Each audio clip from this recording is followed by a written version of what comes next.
What's up, guys, and welcome back to another installment of Race for the Record. Happy New Year, happy 2025. I hope everyone had a great New Year's Eve and a great Christmas. So we're going to be going over some of the games that I've played in between 400,000 and 500,000 and just give you my overall thoughts and my outlook for the future and when I think I'm going to break the record. I think I'm probably going to break the record this year, just because I'm going to have a lot of free time after I graduate college. So that's really when I'm going to be able to hunker down and reach the 4 mil mark. But anyways, let's get right into it. And before we do that, you guys, if I skip over a game, it's because I've either talked about it in the last video and it was already 100%ed, so I didn't get any achievements in it.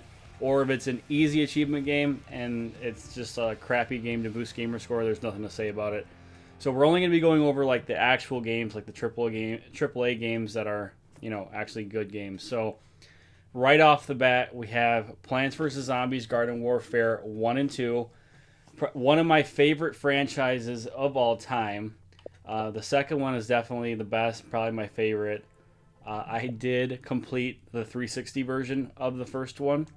So I set out to complete, or 100% every Plants vs. Zombies game on Xbox that has achievements. So that's Garden Warfare 1, 360 version, and 1 version. The original Plants vs. Zombies, like the mobile game thing. Garden Warfare 2 and BFN. So I've completed the 360 version. Now I have one achievement left on the 1 version, and it's Defeat a Vampire Super Wave. This achievement's ridiculous, you guys. It's not hard. You just have to get lucky because it's just random if it shows up in Garden Ops. So I wanted to have this done for the video, but I've played so many matches and it just will not show up. So I'm going to have to just get that later. But it's essentially complete. I just have to get lucky and get a Vampire Super Wave. The Weed Whacker achievement did take quite a bit of time. Yes, the zombies are a lot better in this game, but the thing about the 100 zombie kills is you can get that in Garden Ops, so it's a lot easier and it goes a lot faster. As you can see, I got this a little bit ago. Other than that, it's a pretty easy completion. This will be my third time actually completing it because I did platinum it on PlayStation. Next we have Resident Evil 5 360 version. Just like Plants vs. Zombies, I'm setting out to complete every stack of Resident Evil achievements on Xbox. So I've completed the Xbox One version. Now I've set out to complete the 360 port as well. This port is definitely dated. Its graphics are kind of suffer, so does the frame rates. But I only got 10 achievements left. I've gotten all the multiplayer achievements, and those were a real grind, you guys, because on the Xbox One port, they at least cut it in half, so you have to get 15 wins instead of 30. And then you have to have 4 people for the Team Slayers and the Team Survivors achievement. So that's a pain in the ass. But thankfully, I did find a group of people that wanted to do it. And I'm not kidding you. Just for the achievement for Team Slayers, it took the entire day. From 2 p.m. till around 11 o'clock at night. We still didn't get it done. We had to play for another 10-15 minutes the next day. Absolutely ridiculous achievement, but I'm thankful I have it done. So now I just have to clean up a few things in the campaign. That shouldn't take me that long. Next we have the Walking Dead Destinies. Now, I'm sure, just like all of you, I was skeptical of this game at first just because of how bad Walking Dead games have been in general, but specifically Survival Instinct, which was a terrible fucking game. If you guys haven't seen my video on that game, go check it out on the channel. I have declared it to be the worst game I've ever played, and I stand by that today. But The Walking Dead Destinies is actually a pretty good game, you guys. That is with the gameplay. The cutscenes and the cinematics kind of don't hold up as well as the gameplay. They use like stop motion cinematics, and it's just, it's just not it. It gives you a really bad feeling. But they did a lot of things right with this. For example, at the end of Act 2, when you have the Rick Shane boss battle, that's actually really cool. And, the gameplay's so good that I get excited to see where the story's going to go. But then I'm instantly let down with how bad the cinematics are. They're just really bad. And it's almost like they had a small budget with this game, So they decided to put all of the money and resources into the gameplay, and then they just said screw it with the cinematics. But it's a pretty good game, you guys. If you haven't picked it up, you should try it out. And it's an easy completion. It's pretty much just going through the story. I'm gonna have this done probably a couple days. I've had it on the back burner now for about a week because I've been playing. I've been trying to get Garden Warfare done for this video, but it should only take me about another day to complete this. I love the combat. The combat in this game almost kind of reminds me of the Batman Arkham games. As crazy as that sounds, it's just so satisfying to kill the walkers, and then once you get on a roll, you kind of just keep gliding to the next one, to the next one, to the next one, and it's a lot of fun. So check that out if you can. Black Ops 3. This game has a terrible fucking campaign, and I never cared for the game's multiplayer either. The only redeeming factor about this game was the zombies, and the zombies community actually considers this to be one of the best, if not the best, Treyarch zombie games.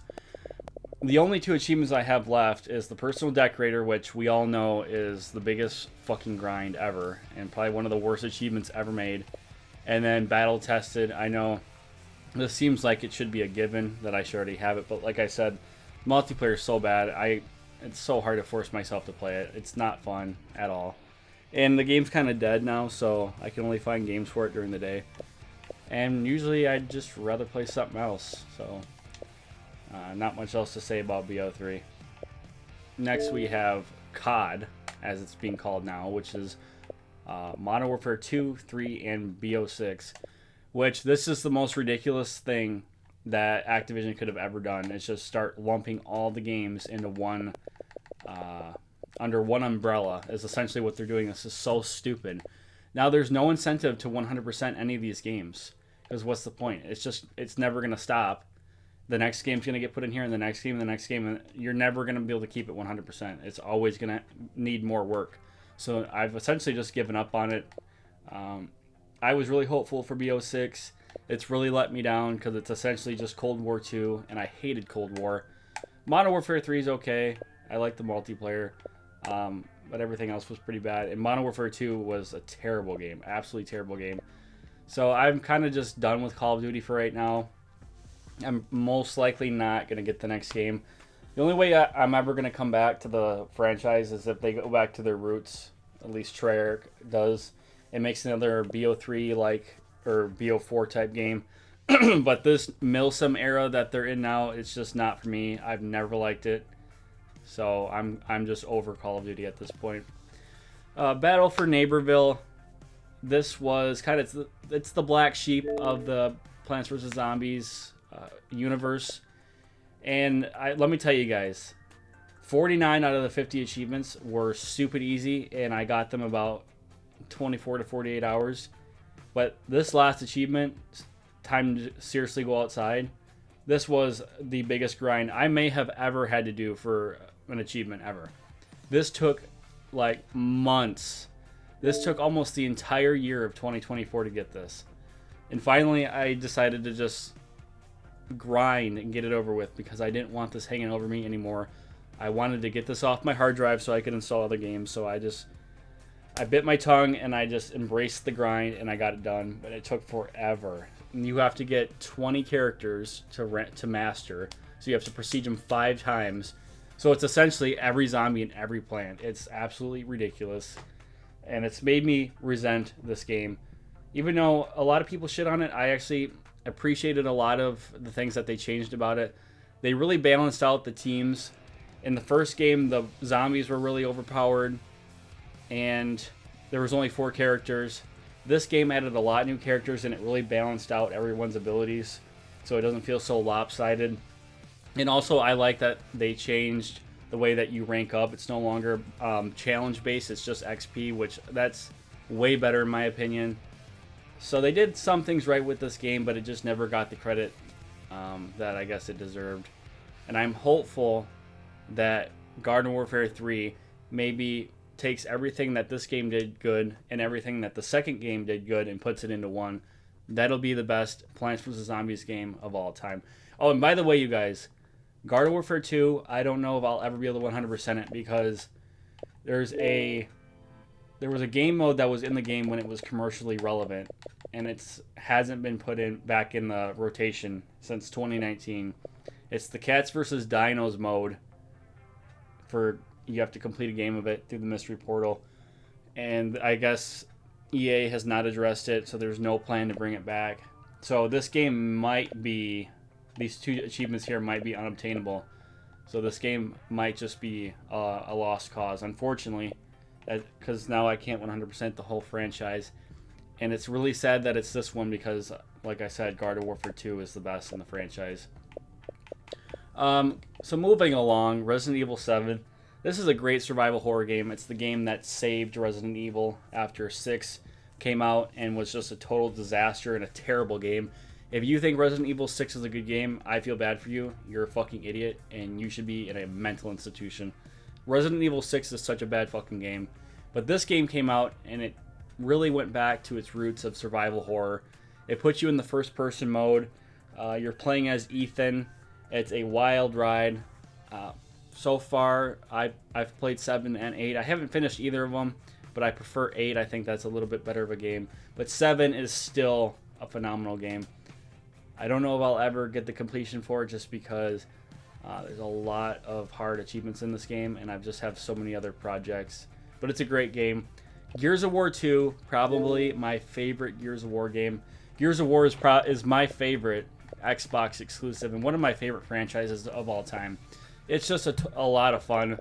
But Gears of War 2, this game has become a real grind, and I'm going to show you why here. So these two achievements, Seriously 2.0 and Veteran Gear, are just taking ages. I've done some ring boosting. It speeds it up a little bit, but not a whole lot. You got to get to rank 100, and you have to kill 100,000 enemies. This is going to take forever. It's probably going to take me another year, but Gears of War 2 is a great game.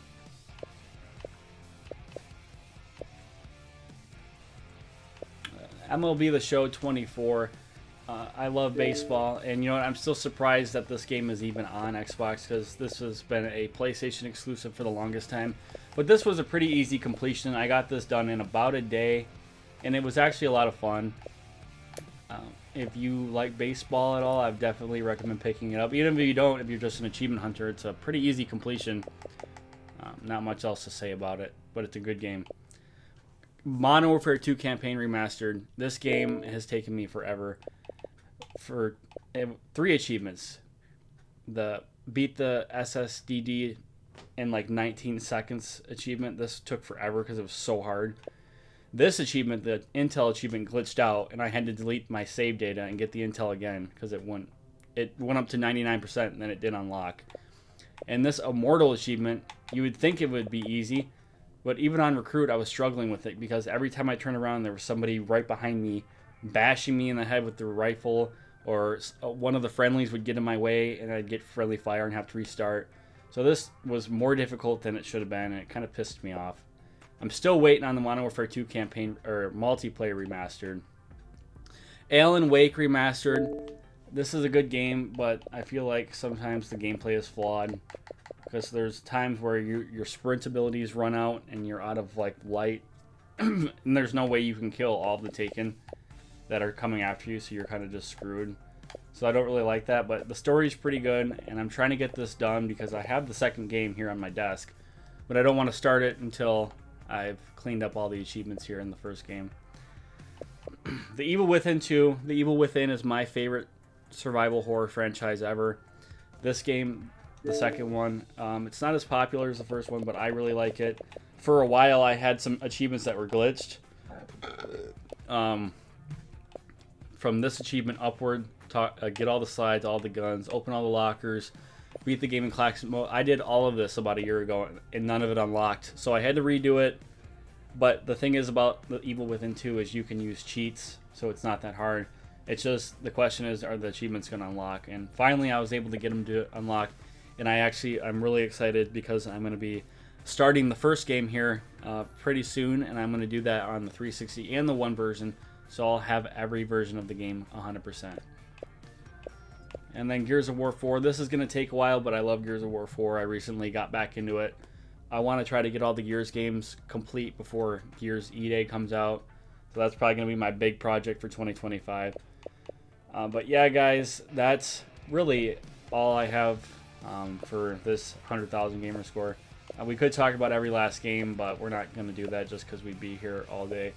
But let me know what you guys think of this last 100,000 gamer score in the comments.